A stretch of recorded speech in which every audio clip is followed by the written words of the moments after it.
دوستو سالڈ سوچوں میں خوش آمدید۔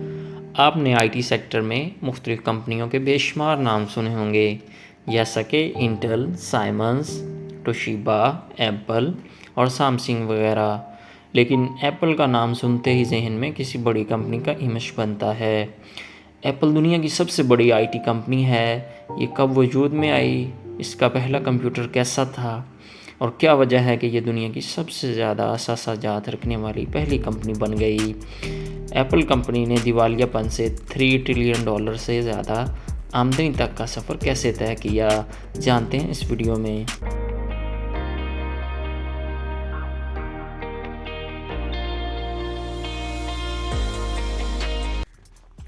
ایپل ایک امریکی ملٹی نیشنل ٹیکنالوجی کمپنی ہے جو کنزیومر الیکٹرانکس، سافٹ ویئر اور آن لائن خدمات میں مہارت رکھتی ہے۔ ایپل آمدنی کے لحاظ سے سب سے بڑی انفارمیشن ٹیکنالوجی کمپنی ہے۔ جنوری 2021 تک یہ دنیا کی سب سے قیمتی کمپنی تھی۔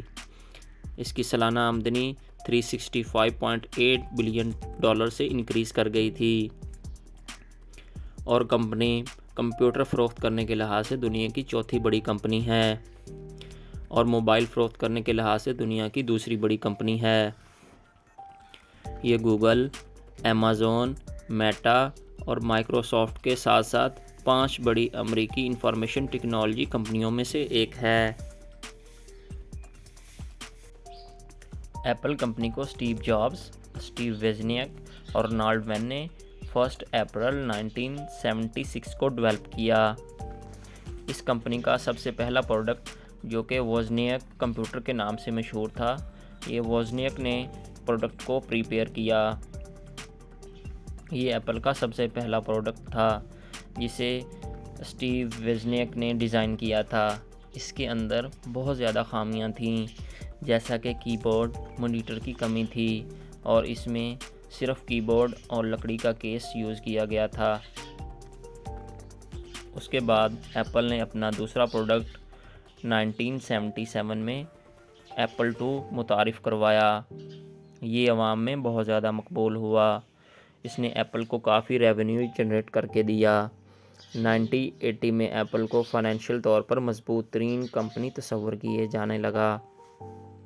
اس کمپنی نے ایک اور کمپیوٹر، جو کو پہلے سے زیادہ ایڈوانس اور نئے فیچر سے مزین ہو، تیار کرنے کے لیے کوششیں تیز کر دیں، اور ایک ایسا کمپیوٹر بنانے کی کوشش کی جو کہ گرافیکل یوزر انٹرفیس کو یوز کرتا ہو، اور اس کا نام ایپل نے مشینٹوس رکھا، اور یہ کمپیوٹر 1984 میں فروخت کے لیے پیش کیا گیا۔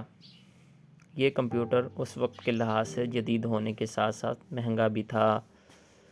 اس بات کو بنیاد بنا کر ریڈلی سلاٹ نے 1985 میں اس پروڈکٹ کے خلاف تشہیری مہم کا آغاز کیا، اور اس ماڈل کی ناکامی کی ایک وجہ ایپل کمپنی کے ایگزیکٹو کے درمیان اقتدار کو حاصل کرنے کی جنگ تھی، جس سے مشینٹوس ماڈل کو کافی کنٹروورشل ایشوز کا سامنا کرنا پڑا۔ اس صورتحال میں ووزنیک، جو کہ اس کے کو فاؤنڈرز میں تھا، اس نے خوش اسلوبی سے ایپل کو خیر باد کہہ دیا، اور اس نے نیکسٹ نامی کمپنی کو جوائن کر لیا، اور ساتھ ہی ایپل کے کچھ ملازمین بھی ساتھ لے گیا۔ اس طرح وقت گزرتا رہا، اور وقت آیا 1990 کی دہائی کا۔ اس صورتحال میں ووزنیک نے خوش اسلوبی سے ایپل کو خیر باد کہہ دیا، اس نے نیکسٹ نامی کمپنی کو جوائن کر لیا، اور ساتھ میں ایپل کے کچھ ملازمین کو بھی لے گیا۔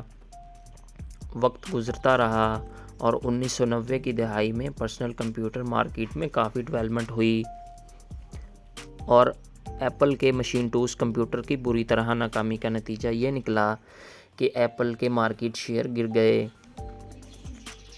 1997 میں دیوالیہ پن سے نکلنے کے لیے نیکسٹ نامی کمپنی کو خریدا، اور ایپل نے جب نیکسٹ کمپنی کو خریدا تو یہ فیصلہ اس کا طریق ساز ثابت ہوا، جس سے ایپل کا آپریٹنگ سسٹم پہلے سے قدرے بہتر ہوا، اور اس کے ساتھ ہی ایپل نے ایک اسٹیو جابس نامی شخص کو کمپنی کی ڈیولپمنٹ کے لیے ایز اے CEO ہائر کیا، اور یہ ایپل کا تاریخی فیصلہ تھا۔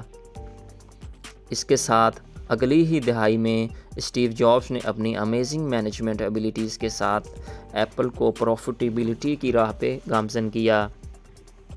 اسٹیو جابس نے iMac, iPod and iPhone and iPad متعارف کروایا، جو کہ جدید فیچرز اور مناسب قیمت کی وجہ سے پوری دنیا میں مقبول ہو گئے۔ اسٹیو جابس نے ان تمام ماڈل کی پاورفل ایڈورٹائزمنٹ کمپین چلائی اور ساتھ میں ایپل اسٹور ریٹیل چین کی بنیاد بھی رکھی، جس نے کمپنی کو مزید مستحکم کر دیا۔ اسٹیو جابس کی بہترین پالیسیز کے سبب ایپل کا شمار دنیا کی ٹاپ 5 کمپنیز میں ہونے لگا۔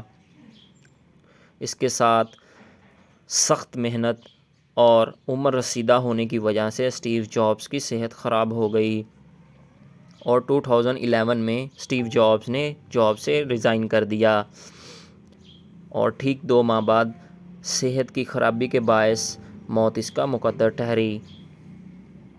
اس کے ساتھ ہی ٹم کوک CEO بن گیا، جو کہ حالیہ آئی فون اور ایپل کمپنی کا CEO ہے۔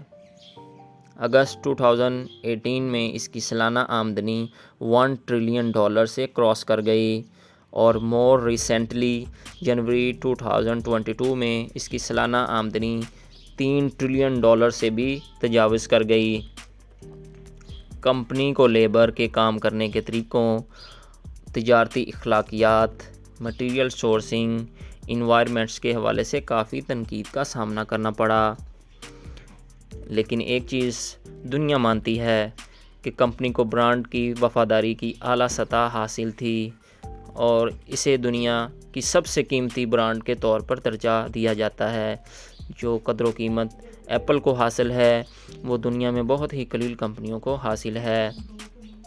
اور اسی کے ساتھ مجھے دیجیے اجازت۔ السلام علیکم۔